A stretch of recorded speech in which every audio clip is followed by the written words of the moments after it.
La semaine passée, j'ai reçu l'humoriste Isabelle Monette. Ensemble, on a parlé beaucoup de poésie, on a parlé de la musicalité des mots, on a parlé aussi de politique. Je t'ai aussi parlé de mon spectacle, pas un spectacle, de la diffusion de mon podcast devant public. Ça va se faire le 14 juin à 19h à Montréal, dans le quartier d'Hochelaga. Donc, si jamais tu n'as pas acheté tes billets, je t'invite à les acheter. C'est vraiment pas cher, c'est 5 $ pour t'amuser et juste écouter ma belle voix sensuelle. Et dans cet épisode que tu vas assister, nous, on va aborder c'est quoi la place de la femme en humour. Aujourd'hui, je vais te parler un peu des techniques que j'utilise pour mémoriser un texte ou des techniques que j'apprends à mes élèves pour apprendre leur texte par cœur. Je m'appelle Coralie Dubois, je suis enseignante et humoriste et bienvenue dans mon podcast Un bon moment. S'il y a bien un muscle qui est très important, qui t'aide à avancer dans la vie, puis qui peut aussi beaucoup te dépanner, c'est bien la mémoire. J'ai envie de te parler de la mémoire parce que dans ma vie, j'ai eu beaucoup à l'utiliser, soit pour apprendre des textes ou soit pour apprendre aux élèves comment ils peuvent apprendre leurs textes par cœur. Juste faire un petit rappel, la mémoire, c'est vraiment un processus biologique qui te permet de stocker et de restituer des informations. Et souvent, la mémoire, ça s'appuie sur des réseaux de neurones du cerveau. C'est vraiment comme des messagers, hein? Donc, quand, mettons, tu dis un message ou un mot, là, c'est comme si le facteur, il emmenait ce mot-là et l'emmenait à un autre endroit et ainsi de suite pour que le courant passe, pour que tu puisses toujours y avoir accès rapidement. Le seul problème, c'est que la mémoire, c'est vraiment comme un muscle. Si tu ne travailles pas assez, si l'information que tu emmagasines ne t'est pas utile ou que tu ne peux pas l'appliquer dans les prochaines années ou les utiliser, souvent, ça disparaît. C'est vraiment comme un peu le numéro de ta carte de crédit. Si, exemple, tu es toujours du genre à utiliser le PayPass, puis là, à un moment donné, le PayPass ne fonctionne plus, puis là, tu es obligé de te rappeler de ton code à 4 chiffres ou à 5 chiffres de ta carte de crédit. Puis là, tu t'en souviens plus. C'est là que ça devient problématique. Donc, à force de ne pas pouvoir le répéter, de refaire toujours le NIP de ta carte de crédit, ça, par exemple, ça peut se perdre. Il existe différents types de mémoire. On a la mémoire de travail. Ça, c'est vraiment la mémoire à court terme. Donc, souvent, on l'utilise, exemple, au secondaire, quand il fallait apprendre des examens par cœur. Tu savais pas ce que ça voulait dire, la définition d'un mot en particulier. Fait que tu apprenais la définition par cœur, puis rendu à l'examen, tu le vomissais, puis même là, aujourd'hui, tu t'en souviens même pas, tu n'as rien appris. Donc, c'est vraiment la mémoire à court terme que tu as utilisée. Il existe aussi la mémoire sémantique, qu'on appelle aussi la mémoire des significations. Ça fait un lien un peu avec les connaissances générales que tu as. Par exemple, pour te rappeler des choses, tu n'as pas besoin de te rappeler de ton vécu ou d'un moment personnel, de ton existence, ni des souvenirs pour pouvoir répondre à une question. C'est vraiment en lien avec des connaissances générales. Par exemple, juste te demander de combien de jours se compose une semaine. C'est vraiment des connaissances générales qui n'ont aucun lien avec ton expérience vécue. C'est souvent grâce à la mémoire à long terme qu'on peut se rappeler des événements qui nous ont marqués. Donc, c'est vraiment en lien avec l'émotion. Donc, souvent, les événements qui nous ont marqués au niveau émotionnel, que ce soit positif ou négatif, c'est souvent la mémoire qui te permet de retenir de manière illimitée une information sur des périodes de temps très, très longues. On a aussi la mémoire procédurale. Celle-là, c'est implicite, puis souvent, ça sollicite nos automatismes. Donc, exemple, avant de te coucher, tu n'as même pas à penser à ouvrir, exemple, le robinet d'eau, à ouvrir ta pâte à dents, à chercher ta brosse à dents. Ça se fait de manière automatique. Tu t'en rends même pas compte. C'est un peu aussi comme conduire une voiture puis pas te rendre compte que t'es déjà arrivé. Ma préférée, c'est la mémoire perceptive. C'est vraiment lié au sens. Par exemple, retenir des visages. Ça, par contre, je sais que je ne retiens pas des visages. Des fois, je parle avec mes amis, puis je suis comme « Ah, il me semble qu'elle ressemble à tel acteur ou telle actrice. » Et là, mes amis se retournent, ils sont comme, non, de quoi tu parles? Ça, ce type de mémoire-là, je ne l'ai pas, je l'avoue, mais en même temps, je la trouve fascinante. En tant qu'humoriste, j'ai eu beaucoup à devoir développer ma mémoire ou me développer des techniques pour pouvoir apprendre mon texte par cœur, que ce soit dans des open mic où je présente du nouveau matériel ou simplement dans des soirées d'humour.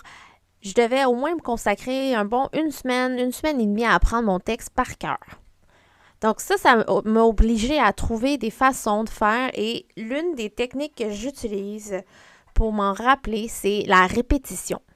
Donc, ce que je fais, c'est que je dis, exemple, la première phrase que je dois apprendre par cœur. Je la lis à voix haute et après, je cache la phrase et là, je dois la répéter à voix haute. Donc, si je l'ai, ben, je continue, je vais à la deuxième phrase. Puis si je ne l'ai pas, ben, je refais le même processus. Donc, je relis la phrase à voix haute, puis après, je ferme les yeux. Je ferme les yeux. Ben, je ferme la feuille. Ouais. Puis là, je récite à voix haute la première phrase. Et dès que ça fonctionne, ben là, je passe à la suivante et ainsi de suite. Donc, je trouve que moi, de mon côté, c'est vraiment ludique comme activité parce que le but, c'est vraiment que je me rende, exemple, à ma 10e phrase. Puis à chaque fois que je ne l'ai pas, ben, je dois recommencer au complet. Fait que ça m'oblige à travailler ma première phrase jusqu'à ma 9e ligne facile sans me tromper. Puis si je me trompe, ben, je recommence. Je vois ça comme si je jouais à Mario Bros. Puis que, exemple, que j'ai tombé ou je me suis fait manger par une bébite. Et là, il faut que je recommence le niveau au complet. Je peux pas comme. Il n'y a pas de point de sauvegarde. Là. Je recommence du début pour arriver jusqu'où j'étais.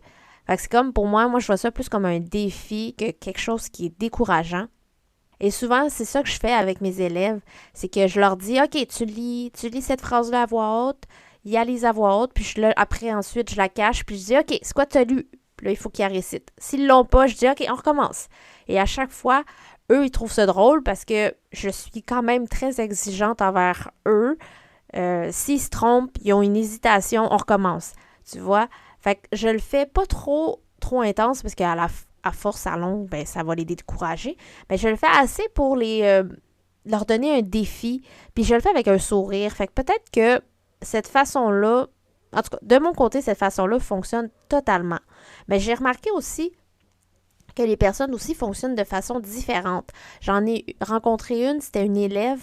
Elle avait choisi de s'enregistrer. Donc, elle enregistrait son texte sur un dictaphone. Puis elle faisait répéter en boucle son texte pour pouvoir l'apprendre par cœur. Donc, c'est une très bonne technique. J'ai aussi découvert un humoriste que, justement, pourquoi je parle de mémoire, c'est que ben, le prochain épisode, il va me parler de sa technique. Et lui, la technique qu'il utilise et que je pense utiliser aussi, ça s'appelle le palais mental. Donc, c'est une technique de mémorisation qui s'appelle le palais mental. Puis ça fait appel à ton visuel, ta mémoire spatiale, puis tes émotions. C'est assez simple. C'est comme si tu te couches dans ton lit, puis là, tu t'imagines dans un lieu que tu connais. Ça peut être ta chambre, ça peut être ta cuisine. Et là, dans ta tête, quand tu es couché, tu t'imagines, exemple, peut-être dans ta cuisine. Ben, exemple, si tu ouvres le tiroir des ustensiles, ben, tu y mets une information. Ça peut être le mot fromage. Parce que le fromage, ça a un lien avec la première phrase qu'il faut que tu apprennes par cœur.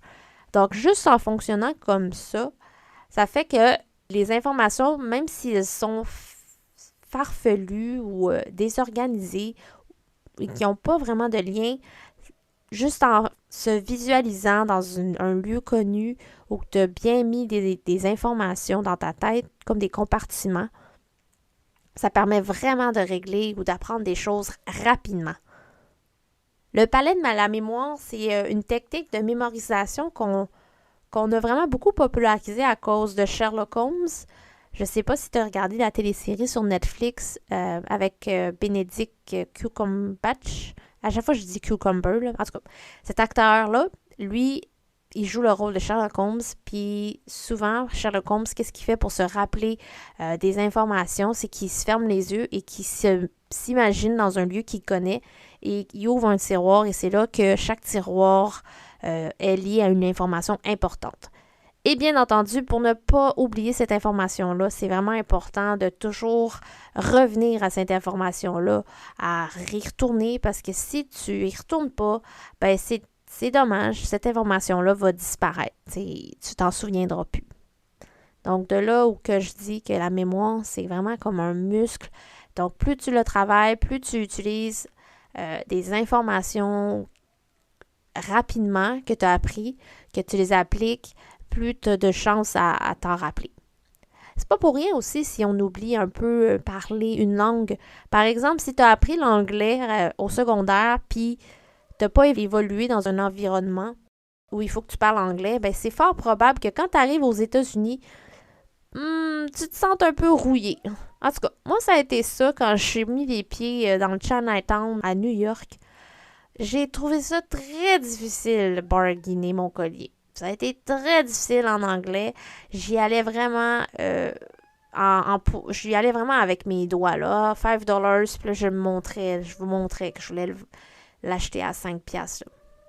Par contre, ça a été plus difficile quand je suis allée au Subway pour me commander un sous-marin. Je voulais prendre un 12 pouces, puis je me rappelais plus comment dire pouce.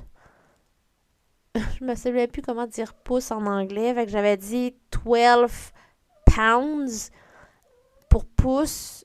Mais c'était pas le bon calcul, là. C'était inch. Là, après, je me le suis fait dire, c'est inch. Donc, ça a été très cocasse. Pourquoi je te parle autant de la mémoire, c'est que le prochain humoriste que je vais te présenter, ben ensemble, on va parler beaucoup de mémoire, comment lui fonctionne pour apprendre ses textes. Puis aussi, on va parler d'Émile Nelligan. Hein? Émile Nelligan, qui est un grand poète québécois. C'est lui qui a comme créé le poème Ah, comme il a neigé, mon jardin est une fenêtre de givre. Tu sais, ce genre de poème-là. Là. Fait qu'Émile Nelligan, qui est un de ses auteurs ou poètes québécois préférés, qui l'a beaucoup inspiré. J'espère que ça a été quand même intéressant, puis t'as pas trop entendu mon chat brailler parce qu'il a faim. Ah, je pense que tu l'as entendu. Je te remercie encore de m'avoir écouté. Pour moi, c'est vraiment toujours un défi de commencer à parler, puis pas savoir si je suis écoutée. Des fois, j'ai l'impression que quand je parle, puis j'ai comme pas de réponse de l'autre côté. C'est comme si j'étais schizophrène. Là. Merci encore de ton écoute. Puis si jamais t'as rien à faire le 14 juin, je t'invite à venir voir mon podcast. On va parler ensemble de la place de la femme en humour. Je vais recevoir une humoriste, puis aussi la directrice de l'Observatoire de l'humour à Montréal. Ça va être vraiment intéressant, donc achète ton billet, c'est pas cher, 5 piastres. C'est vraiment moins cher qu'une bière, là. Ces temps-ci, le coût de la vie. Moi, j'ai été m'acheter un petit sandwich, là, bien simple. Là. Je suis revenue de l'Odia, ça m'avait coûté 8 piastres. Fait que vraiment moins cher qu'une petite sandwich de 8 piastres, là. 5 piastres, le 14 juin. C'est un rendez-vous.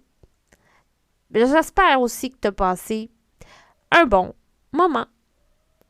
Je m'appelle Coralie Dubois. Je suis enseignante et humoriste et je te souhaite bonne journée.